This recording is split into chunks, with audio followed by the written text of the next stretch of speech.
안녕하세요. 저희는 데이터 마이닝 팀의 이유민, 정선우, 최연서 팀으로 프로젝트를 진행을 한 한국부동산 데이터 시각화 경진대회 팀입니다. 먼저 저는 이번에 발표를 맡은 이유민입니다. 저희는 이번에 프로젝트로 데이콘에서 주최하는 한국부동산 데이터 시각화 경진대회에 참여했는데요.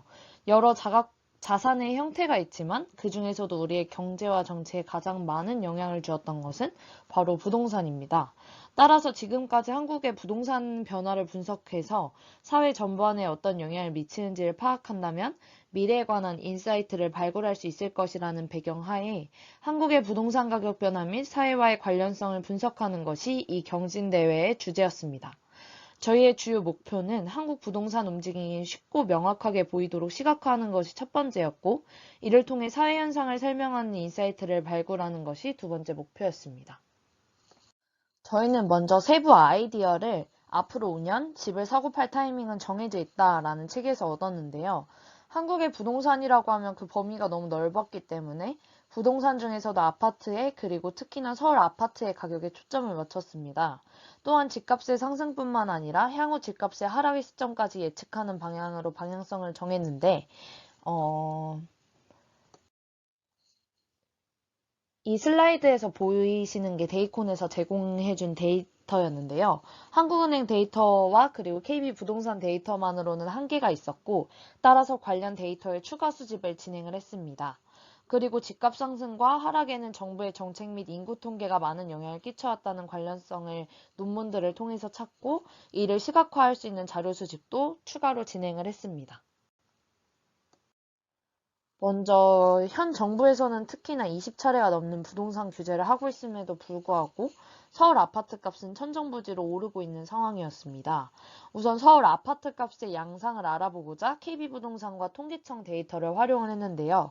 시각화 결과 서울 아파트 매매 지수는 1985년부터 2020년까지 전체적으로 상승세를 보이고 있었습니다. 2008년 글로벌 금융위기 이후 2014년까지 하락하는 경향을 보이나 다시 상승하는 모습을 보였고 2017년에서 2018년에 매매 지수가 급등한 후 2020년까지 계속적으로 상승하는 양상이었습니다. 이러한 모습을 그래프를 통해서 확인을 할 수 있었습니다. 다음은 서울 아파트 연도별 인허가 물량에 대한 시각화 그래프입니다. 인허가 물량이 가격에 영향을 꽤나 많이 미치기 때문에 인허가 물량은 공급량이기 때문에 이러한 데이터를 그래프를 그려보았고요. 약 17년 동안의 서울시 아파트 연도별 인허가 물량 그래프입니다. 이 중에서 눈에 띄게 보이는 부분이 있는데요. 바로 2017년입니다. 2017년에 74,984호라는 역대급 인허가 물량이 풀렸습니다. 이 시기에 서울시 아파트 매매 지수도 전 슬라이드에서 본 것과 같이 2017년에서 18년 사이에 매우 급등하는 것을 볼 수 있었습니다. 그만큼 수요도 많았고 가격도 높아졌고 이에 따라 정부도 인허가 물량을 많이 증가시킨 것입니다. 하지만 이렇게 입주 물량은 바로 공급 증가로 이어지지 않았습니다. 집값도 바로 떨어지진 않았고요. 왜냐하면 2017년에 인허가 된 아파트의 입주 시기는 각종 규제나 법령 때문에 바로 아파트를 살 수도 없고 입주를 할 수 없고 2023년에서 2024년에 입주가 시작되기 때문에 바로 공급이 올라가고 집값이 떨어지지 않는 것이죠. 그래서 따라서 서울시 아파트 가격은 2017년에 가장 많이 인허가 된 아파트들이 실질적으로 입주되지 못하는 2023년부터 2024년까지는 지속적으로 집값이 오를 것으로 예상해 볼 수 있겠습니다. 다음 시각화 그래프입니다. 이것은 수도권 입주 물량과 서울 전세 시세 상승률 추이인데요. 수도권 입주 물량에 따라서 서울 전세 시세도 크게 차이를 보인다고 합니다. 3기 신도시 역시 서울 부동산에 하방 압력을 줄 것이라는 판단이 있었습니다. 위 그래프를 보면 수도권 입주 물량이 폭등할 때 서울 전세 시세의 상승률은 1년 뒤에 떨어지는 경우를 보였습니다. 둘 사이엔 1년 간격으로 유의미한 상관관계를 보인 것인데요. 저희가 상관관계를 도출해낸 결과 한 0.6 정도의 상관계수를 확연하게 보이는 것을 확인할 수 있었습니다. 그리고 우리는 3기 신도시는 2019년에서 20년에 지정됐는데 이 3기 신도시도 입주 연월이 2026년에서 2027년 전후입니다. 따라서 이 기간까지 전까지는, 즉 이 기간은 2023년부터 2024년까지 서울 전세가에도 유의미한 하락세를 야기할 수 있는 것으로 판단됩니다. 다음은 인구 구조도 서울시 아파트 가격에 꽤나 큰 영향을 미치는데요. 인구 비율은 10대, 20대, 30대까지는 1986년부터 2018년까지 점점 떨어지는 것을 확인을 할 수 있습니다. 그리고 이 40레이트, 50레이트 쪽을 보면 40, 50대는 계속해서 증가하는 경향을 보이고 있습니다. 그리고 60대, 70대, 80대 노년층도 증가하는 경향을 보이고 있습니다.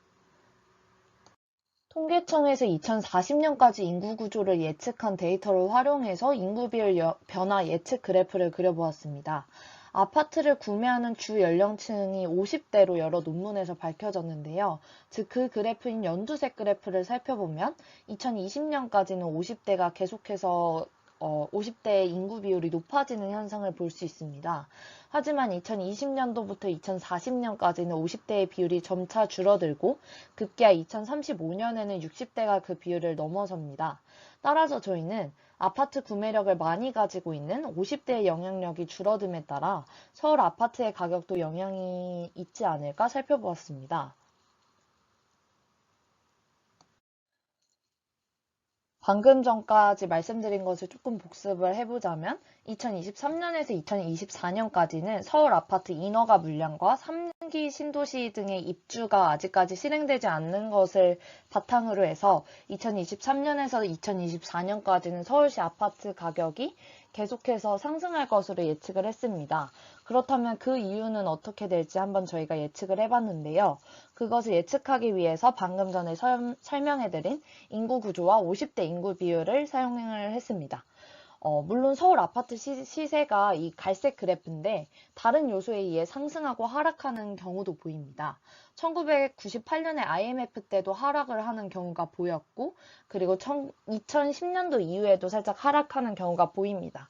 하지만 50대 인구 비율과 서울 아파트 시세는 유의미한 상관관계를 띈다고 여러 논문들에서도 살펴본 결과 저희가 시각화를 직접 해봤을 때 구매력이 높은 50대가 증가함에 따라 아파트 값도 비교적 증가하는 것처럼 보였습니다. 또한 이를 회귀 분석을 돌렸을 때도 50대의 비율이 서울시 아파트 시세에 유의미한 영향을 미치는 것을 볼 수 있었습니다. 따라서 2023년에서 2024년부터는 50대 인구 비율이 감소하는 것으로 지금 민트색 그래프를 보면 예상되고 서울시 아파트 시세에도 이에 양의 상관관계를 보이므로 하락할 수 있다는 예측을 할 수 있습니다. 또한 저희는 여러 인구 구조 데이터를 여태까지 사용을 해봤는데 또 다른 인구 데이터인 몇 년 차 부부, 즉 신혼부부들이 결혼을 한 다음에 몇 년 차가 됐는지에 따라서 서울 아파트 시세 증감률 추이가 많이 변화한다는 것을 자료조사를 통해 찾을 수 있었습니다. 따라서 저희는 서울 경기 10년차 부부와 서울 아파트 시세 증감률 추이 그래프를 시각화했습니다. 그래프에서도 볼 수 있듯이 서울 경기 10년차 부부 증감률과 서울 아파트 시세 증감률은 매우 유사한 그래프 모양을 보여주고 있습니다. 지금 보시다시피 2006년에는 같이 상승하는 것을 볼 수 있고 2007년에는 같이 하락하는 것을 볼 수 있고요. 전반적으로 그래프 모양이 비슷한 것을 확인할 수 있었습니다. 따라서 서울 경기 10년차 부분은 계속적으로 감소할 예정으로 서울 아파트 시세 또한 비슷한 추이로 감소할 것임을 예상할 수 있습니다. 완전히 같을 정도로는 하락하지 않아도 유사한 그래프 모양으로 진행될 것으로 보입니다. 결론적으로 저희가 수집한 데이터들로 전처리를 거치고 시각화한 결과를 말씀드리겠습니다. 서울 아파트 인허가 물량, 수도권 입주 물량, 인구 구조의 변화, 서울 경기 10년차 부부의 증감률, 수도권 입주 물량이 서울 아파트의 매매가와 전세가에 영향을 미치는 것을 알 수 있었습니다. 위 세 요인이 공통적으로 의미하는 바는 바로 향후 2, 3년 뒤인 2023년, 2024년까진 서울시 아파트 값이 상승하다가 5에서 10년 뒤에 서울 아파트와 전세가는 하락한다는 것입니다. 시험 기간 중에 진행했던 프로젝트였기에 아쉬운 점이 많이 있었습니다. 그래도 팀원들과 함께 많은 시간을 투자해서 결과물을 얻은 만큼 느끼는 점도 많이 있었습니다. 우선 저희가 부동산 도메인을 거의 모르는 상태였는데 우선 도메인 지식 공부가 매우 중요하다는 점을 깨달았습니다. 도메인 지식이 충분하지 않으면 프로젝트의 방향성조차 정할 수 없었습니다. 따라서 도메인 공부를 충분히 하고 목표를 정하면 그에 맞는 데이터 수집 또한 프로젝트의 아주 중요한 점임을 깨달았습니다. 그리고 그 데이터 수집과 전처리를 하는 과정이 생각보다 쉽지 않음을 깨달았고 그 전처리하고 수집하는 과정이 생각보다 시간이 많이 걸렸습니다. 또한 앞서 말했듯 팀원들과 계속적인 의사소통과 많은 시간을 투자해야 프로젝트를 전체적으로 완성시킬 수 있다는 것입니다. 그리고 아예 처음부터 데이터를 수집해서 가공하고 원하는 결과를 만드는 게 초보자에겐 조금 어렵지만 그래도 충분히 참여하고 완성시킬 수 있는 대회들이 있다는 점 또한 알려드리고 싶습니다.